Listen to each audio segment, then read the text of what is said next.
Welcome back to episode 5 of Blast from the Past.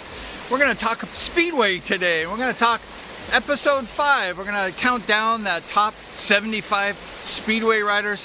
Also, we're going to talk about the Speedway riders that were racing in the 70s.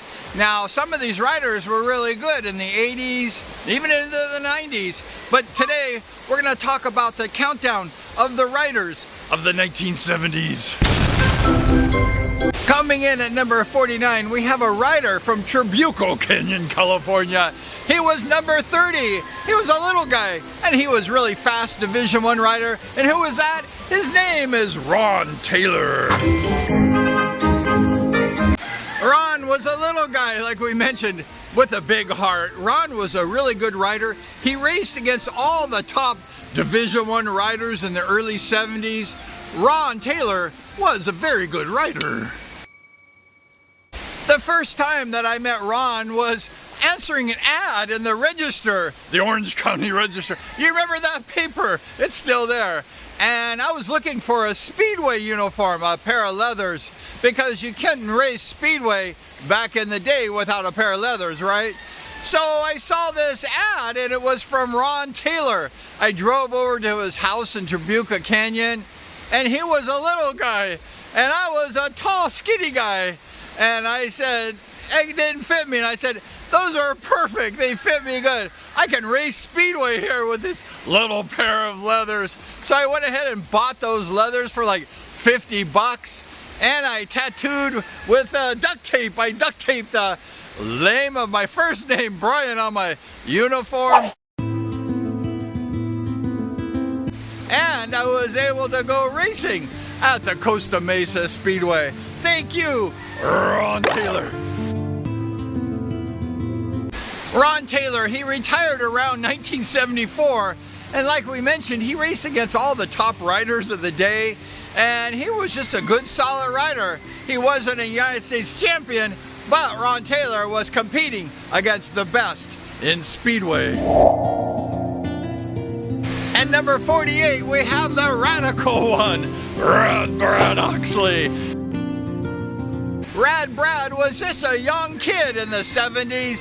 That's why he's at number 48. However, in the 80s, he won a couple national championships in the 80s and 90s. Rad Brad was a sensational rider, the promoter of Costa Mesa Speedway. Rad Brad was a sensational Speedway rider. However, in the 1970s, he was just starting off, and he was number 48 in the countdown. Brad and I are about the same age exactly, and we're just young riders, and he was a really good rider. He was riding in Division I, and he was competing really strong as a young, small rider, as he would say. Brad and I, we raced at the Chula Vista, Otay Mesa. Otay Mesa, we raced for the King of the Hill Match Race Championship. Brad and I were in the final, and Brad did really well in that final at the Otay Mesa, and we're competing for our first championship. Even though the 70s wasn't Brad's highlight, he won 2 United States Speedway Championships. Brad Oxley was a sensational rider, like we mentioned. He was good. He was a national champion. There's very few United States Speedway National Championships, and Rad Brad Oxley was a 2-time United States Speedway champion.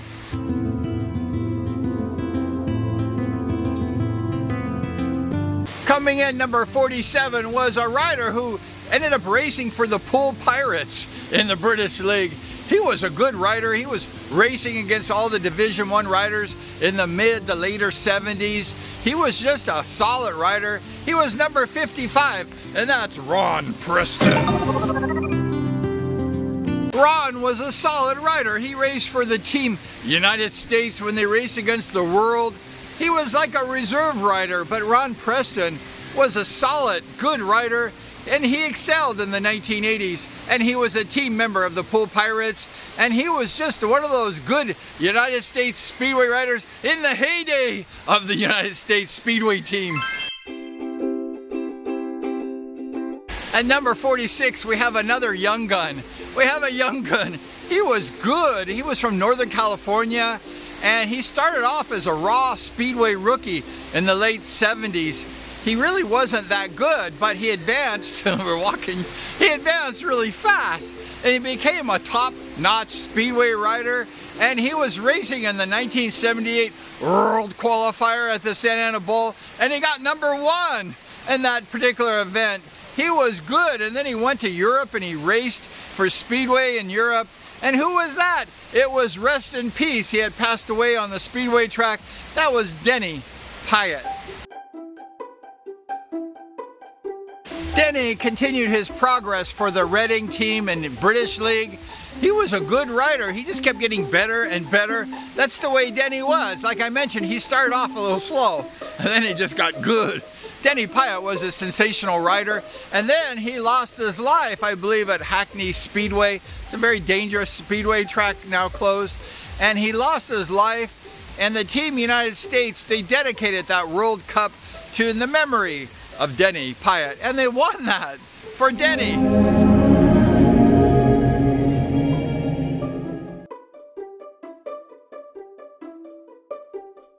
To this day, the Speedway world, we mourn the loss of Denny Pyatt. It was some like 40 years ago, and we all remember the tragic loss of Denny Pyatt. Rest in peace, and we'll always remember him, and we'll always love the memory of Denny Pyatt.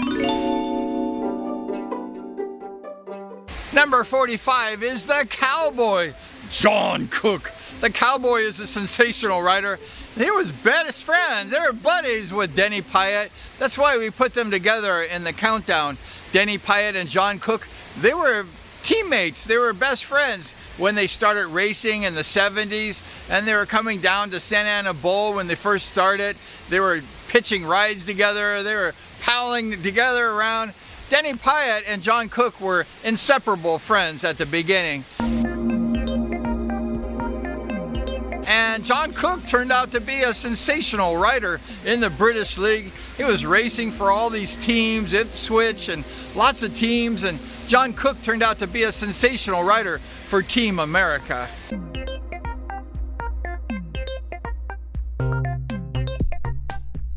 One thing about John Cook, if you raced John Cook, you had to give it all you had, right? John Cook was a good rider, and when you raced John Cook, you just had to put on that race face and you had to go for it. And that's the only way you could really beat him, because John Cook was really a good rider.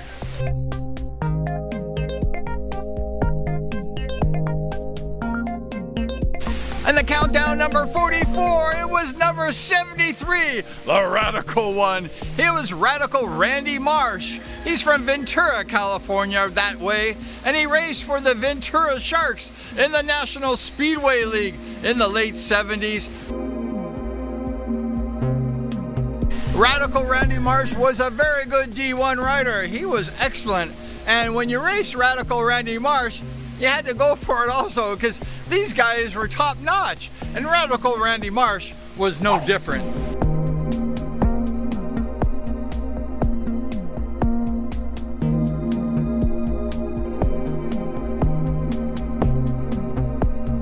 Number 43 in the countdown was the fireman, number 10, Dave Calvin. Rest in peace, Dave. He was a fireman. He was racing speedway. I remember as a little kid getting autographs from Dave, and he told me if I have one more injury, I'm going to be kicked off the fire department, because he was a fireman during the day and night, and he was a speedway rider. And Dave Galvin, he raced for the Bakersfield Bandits in the National Speedway League. Dave Galvin was really a good rider.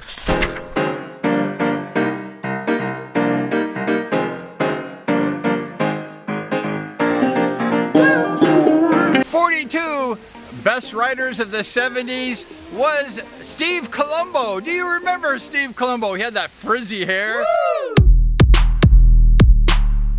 He was a handsome guy, and Steve Colombo was a solid rider. He rode for the Los Angeles Sprockets of the National Speedway League.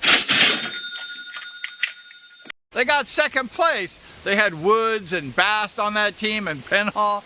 And they had Steve Colombo on that team. Steve Colombo was a good rider. I remember Steve when I first started riding. He was at the OCIR practicing. He was a D1 rider. He was the type of guy that always worked hard. He wanted to get better and better. And Steve Colombo was a solid D1 rider. And he was really good. Number 41 in the countdown was another good rider. He's been around Speedway since the 70s and he's still around today. He's raced for many, many years. He was a good rider when he was young in the 70s and he sponsored lots of Speedway riders. He's just a good guy for Speedway. He's been around forever. And who is that? It's Danny Scopoletti.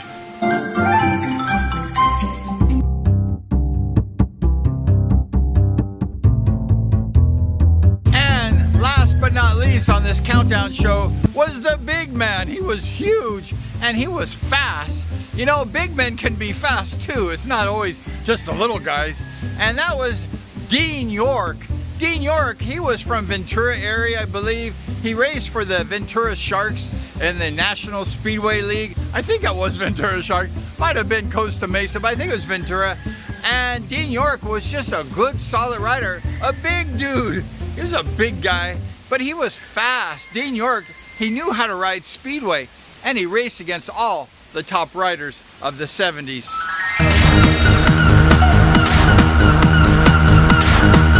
That's it, we're at number 40 in the countdown. From 75, we're down to 40. Thank you so much for watching. We appreciate you. Subscribe, like this show. It's really fun. We're having a good time remembering the riders of yesteryear. And these were the riders of the 70s. And we're judging them according to what they did in the 1970s. And so thank you once again. And we appreciate you. We're going to see you next time.